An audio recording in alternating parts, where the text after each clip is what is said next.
আসসালামু আলাইকুম, আশা করি সবাই ভালো আছেন। আজকে আমরা এমএস ওয়ার্ড এর হোম ট্যাবের বিষয়ে শিখব। ওয়ার্ড চালু করলে যে ডিফল্ট হিসেবে যে ট্যাবটি দেখায় সেটা হচ্ছে হোম ট্যাব। বর্তমানে আমরা যে ট্যাবের মধ্যে আছি, আপনারা গত ক্লাসে সম্পূর্ণ এমএস ওয়ার্ড এর ইন্টারফেসের সাথে পরিচিত হয়েছেন। এর পরবর্তীতে আমরা যে মেনু বা ট্যাব হিসেবে আপনারা জেনেছেন যে ফাইল, হোম, ইনসার্ট, ডিজাইন, এগুলোকে প্রতিটাকে মেনু বলা হয় অথবা ট্যাব বলে। এই ট্যাবের ভিতরে হোম ট্যাবটা হচ্ছে অনেক বেশি গুরুত্বপূর্ণ। এই হোম ট্যাবে ক্লিক করলে নিচের যে অপশনগুলো আসতেছে এটাকে আমরা কালকে শিখেছি রিবন হিসেবে।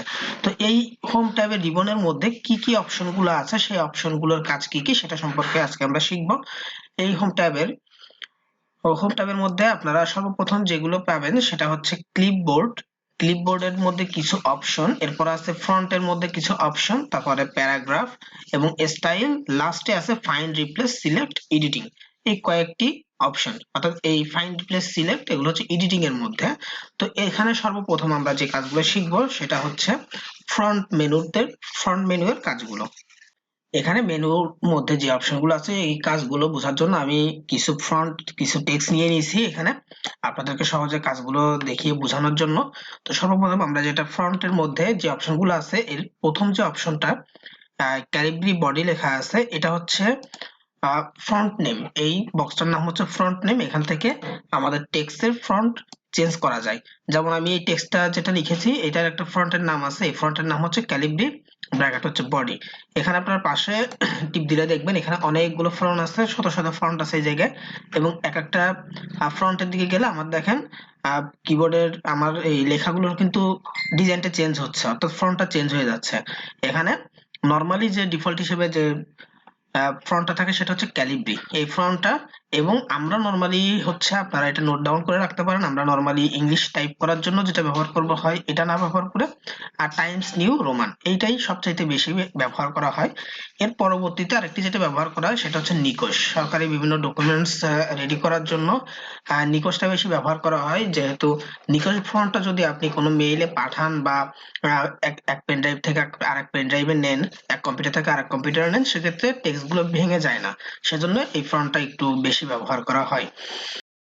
নিকেশ ফন্টটা দিয়ে বাংলা ইংলিশ উভয় টাইপ করা যায়। পাশাপাশি বাংলা টাইপ করার জন্য আরো কিছু ফন্ট আছে, আমরা পরবর্তী যখন বাংলা টাইপিং এর ক্লাস নিব তখন আমরা সে বিষয়ে ভালোভাবে জানবো। তো এই টেক্সট বক্সের থেকে আপনারা পাশের যে বক্সটা সেটা হচ্ছে ফন্টের সাইজ সিলেক্ট করে, এবং এখান থেকে আপনি আপনার টেক্সটের ফন্টের সাইজ কম বা বেশি করতে পারবেন। ডিফল্টে নরমালি 11 আছে, আপনারা সবাই দেখতে পাচ্ছেন। আমি টেক্সটগুলো সিলেক্ট করে আমার ফ্রন্টের সাইজটা দেখেন, এখানে পাশে ক্লিক করলে না প্রয়োজন অনুসারে এখান থেকে কমাতে বা বাড়াতে পারবো। এখানে আমি 14, 16 বা যে কোনো সাইজে দিতে পারবো। আপনারা পাশাপাশি এইখান থেকে চেঞ্জ করার না করেও আপনারা পাশাপাশি এই পাশে দুইটা যে অপশন আছে, বড় হাতের এ এবং এটা একটু বড় সাইজ, এটা একটু ছোট সাইজ, এই দুইটা সাইজের মাধ্যমে আপনারা ফ্রন্টের সাইজ চেঞ্জ করতে পারবেন। যেমন আমি এই টেক্সটটা সিলেক্ট করলাম, সিলেক্টটা করাটা তো অবশ্যই আপনারা সবাই পারবেন, বিগিনার্স যারা।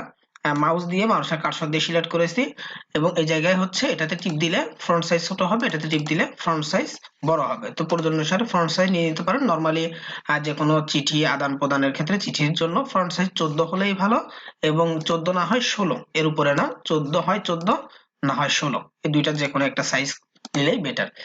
এরপরে আমরা আরেকটি নিচের দিকে দেখি, নিচের দিকে যে অপশনটি আছে একটা আছে বি। এই বিটাকে বলা হচ্ছে বোল্ড। অর্থাৎ আমরা যদি কোনো টেক্সট বোল্ড করতে চাই, বোল্ড বলতে মোটা করতে চাই, যেমন ধরেন আমার এটা একটা হেডিং, এই হেডিংটাকে আমি কি করব, আমি এর পাশে একটা এন্টার দিয়ে এই লাইনগুলোকে নামিয়ে দিলাম। ধরলাম যে আমার এটা একটা হেডিং, তো এই হেডিংটা আমি একটু মোটা করব বা বোল্ড করব। বোল্ড করার জন্য এটাকে সিলেক্ট করে এখানে বি তে টিপ দিলাম, দেখেন এটা একটু বোল্ড হয়ে গেছে। এটা একটু বোল্ড হয়ে গেছে, অর্থাৎ একটু মোটা হয়ে গেল। এবার আমরা পাশাপাশি আরেকটা জিনিস শিখবো, সেটা হচ্ছে এই যে বোল্ডটা করলাম, সেটা বোল্ড করার কিছু কিবোর্ড শর্টকাট আছে বা বিভিন্ন কাজের কিবোর্ড শর্টকাট আছে। তো বোল্ড করার জন্য কিবোর্ড শর্টকাট হচ্ছে কন্ট্রোল বি। আপনারা কার্সর রাখলে এভাবে দেখতে পারবেন বোল্ডের পাশে ব্র্যাকেটে কন্ট্রোল বি লেখা আছে। এরপরের যে অপশনটি সেটা হচ্ছে আই, এটা হচ্ছে ইটালিক। এই ইটালিকের শর্টকাট হচ্ছে কন্ট্রোল আই। এই ইটালিকের কাজটা কি, যখন কোনো টেক্সট লিখে আমি আই ক্লিক করব বা কিবোর্ড থেকে কন্ট্রোল আই দিব, তখন দেখেন লেখাগুলো একটু বাঁকা বাঁকা হয়ে গেল। এই বাঁকা বাঁকা করাটাই হচ্ছে কন্ট্রোল আই এর কাজ বা ইটালিক অপশনটার কাজ। এরপরে পাশে যে আরেকটি অপশন আছে ইউ দেওয়া, এটা হচ্ছে আন্ডারলাইনের জন্য ব্যবহার করা হয় অপশনটি। আমরা যখন কোনো টেক্সট সিলেক্ট করে ইউতে ক্লিক করব, তখন দেখেন এর নিচে একটি দাগ চলে আসলো, অর্থাৎ আন্ডারলাইন চলে আসলো। এই আন্ডারলাইনটা দেওয়ার বিভিন্ন ধরনের অপশন আছে বা বিভিন্ন ধরনের ডিজাইন আছে। দেখেন এখানে পাশে যখন আপনারা ক্লিক করবেন দেখবেন অনেক ধরনের ডিজাইন এখানে চলে আসবে। আপনাদের যেটা প্রয়োজন বা যেটা পছন্দ বা চলনসই সেটা আপনারা এখান থেকে দিবেন। যদি এর থেকে বেশি প্রয়োজন হয় তখন আপনারা মোর আন্ডারলাইনসে যাবেন এবং আন্ডারলাইনের কালার চেঞ্জ করতে পারবেন হচ্ছে এখান থেকে। আন্ডারলাইনের কালার এখানে টিপ দিয়ে এখান থেকে আপনি প্রয়োজন অনুসারে আন্ডারলাইনের কালারও চেঞ্জ করতে পারবেন। এরপরে আমি আন্ডারলাইনটা আপাতত সরাই দিই। আন্ডারলাইনের কিবোর্ড কমান্ডটা নোট করে রাখতে পারেন, কন্ট্রোল ইউ। এরপরে এইখানে যে অপশনটা আছে অর্থাৎ কোনো লেখার মধ্যে সরাসরি যদি কেটে দিতে চান যে দাগটা, সেই অপশনটা হচ্ছে এখানে। এটা তেমন একটা ব্যবহার হয় না, স্ট্রাইক দাও এটা যদি ক্লিক করেন এটার মাঝখানে একটি দাগ চলে আসবে, আর এক ক্লিক করলে দাগটা উঠে যাবে। এই অন্যান্য অপশনগুলো তো সেম, যদি এক ক্লিক করেন অপশনটা কাজ করবে, আর এক ক্লিক করলে সেই অপশনের কাজটা উঠে যাবে। এরপরে এইখানে যে অপশনটা আছে X2 দেওয়া, সেটা হচ্ছে সাবস্ক্রিপ্ট। সাবস্ক্রিপ্ট মিন্স একটা কোনো লেখার নিচে লেখাটা। আমরা বিভিন্ন গাণিতিক সূত্র যখন লিখবো, প্রশ্নপত্র যখন লিখবো তখন এই অপশনগুলোর কাজে আসবে। X2 সাবস্ক্রিপ্ট, আর একটা হচ্ছে সুপারস্ক্রিপ্ট, অর্থাৎ কোনো মেন লাইনের উপরে লেখা বা নিচে লেখার জন্য এই অপশন দুইটি ব্যবহার করা হয়। এরপরে আমরা এদিকে চলে আসি আর কিছুটা। এখানে এই যে অপশনটা দেখতেছেন আপনারা, এটা হচ্ছে টেক্সট এফেক্ট। আপনি যদি কোনো টেক্সটের নরমাল টেক্সটের মধ্যে যদি আপনি কোনো এফেক্ট অ্যাড করতে চান, যেমন এখানে আমি টিপ দেওয়ার পর দেখেন এখানে অনেকগুলো এফেক্ট আছে এবং এখানে বিভিন্ন ধরনের অপশন আছে। এগুলো নিয়ে বিস্তারিত পরে আরেকটি ভিডিও হবে, আপাতত আমি শুধু বিষয়গুলো আপনাদের বোঝানোর জন্য বলছি। এখানে যদি আপনি এই অপশনটাতে ধরেন চুজ করলেন, আপনার টেক্সটের ফরম্যাটটা চেঞ্জ হইলো বা একটা এফেক্ট যুক্ত হইলো। এখানে আপনারা প্রয়োজন অনুসারে ভিন্ন ভিন্ন এফেক্ট ইউজ করতে পারবেন। এরপরে আমি আবার ব্যাকে চলে গেলাম। এরপরে হচ্ছে এই পাশে যে অপশনটা আছে এটা হচ্ছে হাইলাইটস কালার। এই হাইলাইটস কালারটার কাজ হচ্ছে কোনো টেক্সটের মধ্যে যদি আপনি কোনো লাইনকে বা কোনো সেন্টেন্সকে একটু হাইলাইট করতে চান সবার মধ্যে, তখন সেই টেক্সট বা সেই লাইনটাকে আপনি সিলেক্ট করে এখান থেকে হাইলাইট একটি কালার দিয়ে দিলে সবার সামনে সেই লাইনটা বেশি ফুটে উঠবে। এখানে দেখেন অন্যান্য লাইনের তুলনায় এই লাইনটা কিন্তু বেশি ফুটে উঠতেছে। এটা হচ্ছে হাইলাইটস কালার। ভিন্ন ভিন্ন কালার আপনি এখান থেকে ইউজ করতে পারবেন। আর কালারটা যদি তুলে দিতে চান তখন সিলেক্ট করে নো কালার দিয়ে দিলে হবে। এরপরের যে অপশনটা সেটা হচ্ছে টেক্সট কালার বা ফ্রন্ট কালার। এটা হচ্ছে আপনি সিলেক্ট করে যদি কালারটা দেন তাহলে আপনার ফ্রন্টের উপরে কিছু কালার আসবে। আপনি এখানে ভিন্ন ভিন্ন কালার দিতে পারবেন। যদি রেড কালার দিলাম, এখান থেকে টেক্সটার কালার রেড কালার হয়ে গেল। আবার যদি আমি কালার না চাই তখন এখান থেকে অটোমেটিক দিয়ে দিলে হবে, অর্থাৎ কালো কালার, অটোমেটিকে কালো কালার থাকে। এরপর আমি এই বোল্ডার ইটালিক করছিলাম, এগুলো আমি নরমাল করে দিলাম। এরপর দেখেন আরো কয়েকটি কাজ দেখাই দিই আপনাদের। ফ্রন্টের কাজগুলো দেখানোর পরে এই পাশের আরো দুইটা অপশন রয়ে গেছে। একটা হচ্ছে এই যে এ দেওয়া, দুইটা এ, একটা বড় এ ছোট এ। এইখানে অপশনটার কাজ কি দেখেন, এখানে sentence case, lower case, upper case, capitalize, square, toggle case. এই অপশনগুলোর কাজগুলো আপনাদের একটু শর্টকাটে দ্রুত বলে দিই আমি। সেন্টেন্স কেস হচ্ছে আপনি যদি কোনো সেন্টেন্সের ফুল স্টপের আগ পর্যন্ত যে সেন্টেন্সটা, সেই সেন্টেন্সটার যদি সেন্টেন্স কেস ইউজ করেন কোনো ফ্রন্টের সিলেক্ট করে, তাহলে সবচেয়ে প্রথম ওয়ার্ড যেটা সেটি বড় হাতে থাকবে, বাকি সবগুলো ছোট হাতের। যদি লোয়ার কেস ইউজ করেন তাহলে সম্পূর্ণ টেক্সটগুলো লোয়ার কেস। যদি আপার কেস ইউজ করেন সকল টেক্সটের সবগুলো আপার কেস মানে বড় হাতের অক্ষর, লোয়ার কেসে ছোট হাতের অক্ষর। ক্যাপিটালাইজ ইস ওয়ার্ড মানে প্রতিটা ওয়ার্ডের প্রথম অক্ষরগুলো বড় হাতের হবে। আর টুগেল কেস হচ্ছে প্রতিটা ওয়ার্ডের প্রথম অক্ষরগুলো ছোট হাতের হবে। যেমন এখানে আমি একটা ইউজ করে দেখাই যে দা এর টিটা বড় হাতের, কুইকের কিউটা বড় হাতের, আবার এদিকে আসলে ওটা ছোট হাতের, এই দা এর টিটা ছোট হাতের। তো আমি যখন সকল ফ্রন্ট সিলেক্ট করে এখান থেকে সেন্টেন্স কেস দিব।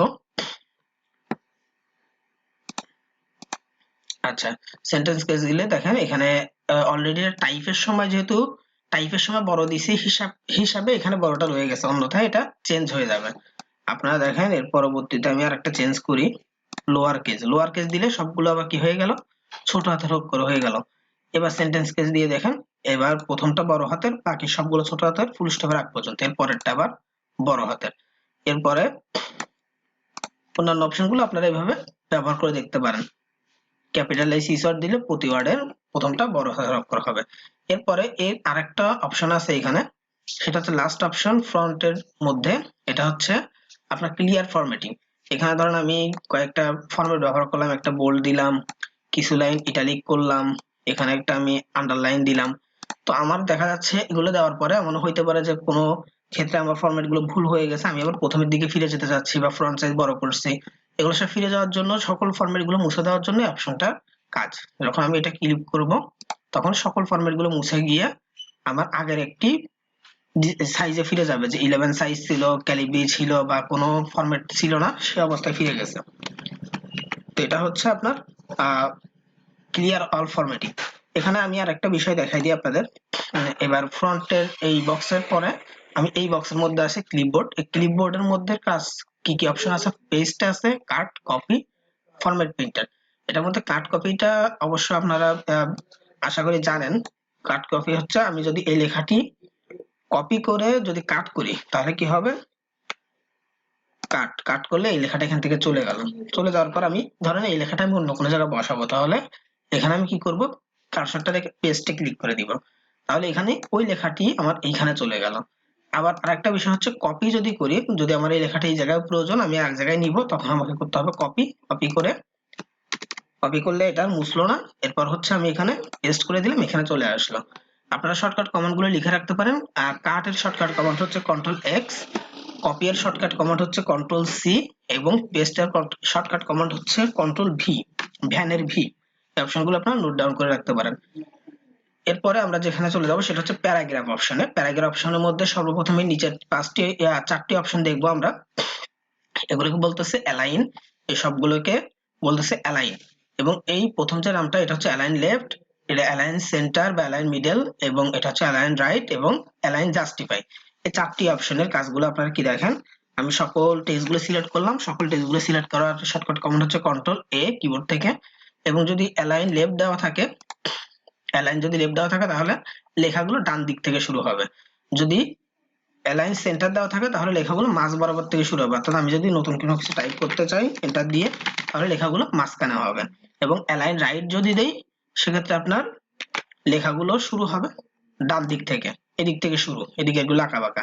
আর যদি এমন করতে চাই যে আমি দুই দিকেই সমান হবে, তখন আমি অ্যালাইন জাস্টিফাই দিতে হবে, তাহলে এদিকে ডান সাইড বাম সাইড দুই দিকেই আমার লেখাগুলো কি হবে? সমান হবে। এরপরে চলে আসি আমি এই পাশের অপশনটাতে, এটাকে বলতেছে লাইন এন্ড প্যারাগ্রাফ স্পেসিং। অর্থাৎ একটা থেকে একটা লাইন থেকে আরেকটা লাইনের দূরত্ব বা ফাঁকা কতটুকু হবে সেটা নির্ধারণ করার জন্য। দেখেন আমি লেখাগুলো সিলেক্ট করে যখন আমি এখানে যাচ্ছি 1.15 1.5 যত অপশনে বাড়াবো তত আমার একটা লাইন থেকে আরেকটা লাইনের দূরত্ব বাড়বে, অর্থাৎ একটা লাইনের থেকে আরেকটা লাইনের স্পেসটা বাড়বে। পাশাপাশি আমরা দুই একটা অপশনের কাজ দেখবো। এখানে দেখেন যদি এই অপশনটা, সেটা হচ্ছে শেডিং। শেডিং বলতে আপনার টেক্সটের নিচে একটা শ্যাডোর মতো যুক্ত হবে, বা এটা ব্যাকগ্রাউন্ড কালারের মতো হয়ে যাবে। এটা ব্যাকগ্রাউন্ড কালার, আপনি যদি চান এখান থেকে আপনি যে কোনো কালার দিয়ে সেটা হচ্ছে আপনার এই টেক্সটটার নিচে একটি ব্যাকগ্রাউন্ড কালার যুক্ত করে ফেলবেন। এখানে দেখেন আমি যদি এই কালারটা ইউজ করি, এটার নিচে একটি কালার যুক্ত হয়ে গেল, এটাকে শেডিং হিসেবে লিখলো, এটা ব্যাকগ্রাউন্ড কালার হিসেবে ব্যবহার করা হবে। এটা নো কালার দিলে আবার চলে যাবে। এরপরে হচ্ছে এই অপশনটা হচ্ছে বক্স আকারে ব্যবহার করে। যদি আপনি কোনো বক্সের মধ্যে রাখতে চান লেখাগুলোকে, তখন এখান থেকে বক্স ইউজ করতে পারেন। এবং এই বক্সের বিস্তারিত অন্য কাজগুলো আমরা ইনসার্টে যখন আমরা ট্যাবলের কাজ করব তখন আমরা আরো ভালোভাবে শিখব। এরপরে উপরে চলে আসি আমরা। এর উপরে এই দুইটা কাজে দেখাই, এই দুইটার অপশনের জন্য আমি এই লেখাটা সিলেক্ট করলাম কাজটা দেখানোর জন্য। এখানে দেখেন কার্সরটা রাখলে আমরা আসছে ডিসক্রেস ইনডেন্ট। ডিসক্রেস ইনডেন্ট বর্তমানে একদম ইনডেন্টে আছে, অর্থাৎ বাম সাইডে আছে। আর যদি ডিসক্রেস ইনক্রিজ ইনডেন্টে যাই, তার মানে হচ্ছে আমার লেখাটা আস্তে আস্তে ডান দিকে সরে যাবে। দেখেন আমি লেখাটা সিলেক্ট করার পর যখন এদিকে টিপতেছি, আমার লেখাটা আস্তে আস্তে ডান দিকে যাচ্ছে, এদিকে টিপলে আস্তে আস্তে বাম দিকে যাচ্ছে। যদি কোনো টেক্সট এভাবে সরাতে হয়, তাহলে এই দুইটা অপশন আপনারা ব্যবহার করতে পারেন। এরপরে পাশের যে অপশনগুলো আছে, তিনটি অপশন, এগুলোকে বলা হয় বুলেট, আর এগুলোকে হচ্ছে নাম্বারিং। বুলেট আর নাম্বারিং, এই বুলেট নাম্বারিং এর বিষয়টাও আমরা পরবর্তীতে আরো দেখবো। বুলেট কোনো লাইনে যদি বুলেট যুক্ত করতে হয় প্রথমে, অথবা কোনো লাইনে যদি নাম্বার যুক্ত করতে হয়, তখন এই অপশনগুলো ব্যবহার করতে হয়। আর এর পাশের যে অপশনটা সেটা হচ্ছে শর্ট। যদি কোনো কিছু সিরিয়ালে সাজাইতে হয়, যেমন 1 2 3, আপনার যদি সিরিয়াল উল্টাপাল্টা থাকে বা ভিন্ন থাকে, তখন আপনি সাজানোর জন্য অপশনটা ব্যবহার করবেন। আর এর পাশের যে অপশনগুলো আছে এই সাইটের, এই সাইটের অপশনগুলো দেখানোর জন্য আমি শর্টকাট একটু দেখাই দিই আপনাদের। এতটুকু রেখে এই লাইনটার মধ্যে আমি এফেক্ট দেখাই। এখানে হচ্ছে স্টাইল, আপনি যদি টেক্সটের কোনো স্টাইল দিতে চান, বর্তমানে নরমাল আছে, যদি আপনি স্টাইল কোনো দিতে চান, এখানে দেখেন বিভিন্ন স্টাইল আপনি যুক্ত করতে পারবেন। তবে নরমালি লেখা হয় বা অন্য দিক থেকেও করা যায় সেটা। তো এখান থেকে প্রয়োজন সাপেক্ষে আপনি এখানে করতে পারবেন। যেমন এখানে যদি আপনি ক্লিক করেন, আরো কিছু স্টাইল আসবে, আপনি প্রয়োজন সাপেক্ষে আপনার স্টাইলটা চেঞ্জ করতে পারবেন সেখান থেকে। এরপরে এখানে ফাইন্ড রিপ্লেস সিলেক্ট, এখানে যখন আপনি অনেক অনেক ইনফরমেশন যুক্ত করবেন তখন এই অপশন তিনটি কাজে আসবে। কোনো কিছু খুঁজে বের করতে ফাইন্ড অপশনে গেলে আপনি সার্চ করে কোনো কিছু খুঁজে বের করতে পারবেন, রিপ্লেস যেটা খুঁজে বের করছেন তার রিপ্লেস আপনি কি দিবেন, আর সেখানে অন্য কিছু বসবে কিনা সেটার কাজ, এবং সিলেক্ট আপনি যদি কোনো ছবি যুক্ত করেন তখন অবজেক্ট সিলেক্ট করার জন্য এই তিনটে অপশনের কাজ। এগুলো নিয়ে পরবর্তীতে আরো ভিডিও থাকবে। তো হোম ট্যাবের মধ্যে মূলত যে ভিডিওগুলো যে অপশনগুলো ছিল, যে ক্লিপবোর্ডের কাজ, ফ্রন্টের কাজ, প্যারাগ্রাফের কাজ, এই তিনটাই মূলত গুরুত্বপূর্ণ কাজ এবং এর ভিতরকার অপশনের কাজগুলো আপনাদের দেখানোর চেষ্টা করলাম। আশা করি এই ভিডিওটি আপনাদের উপকারে আসবে। যদি ভিডিওটি ভালো থাকে অবশ্যই চ্যানেলে একটা সাবস্ক্রাইব করে আপনারা বেল আইকনটি অন করে রাখবেন, এতে করে নিত্য নতুন ভিডিওগুলো আপলোড হলে নোটিফিকেশন পেয়ে যাবেন। ধন্যবাদ সকলকে।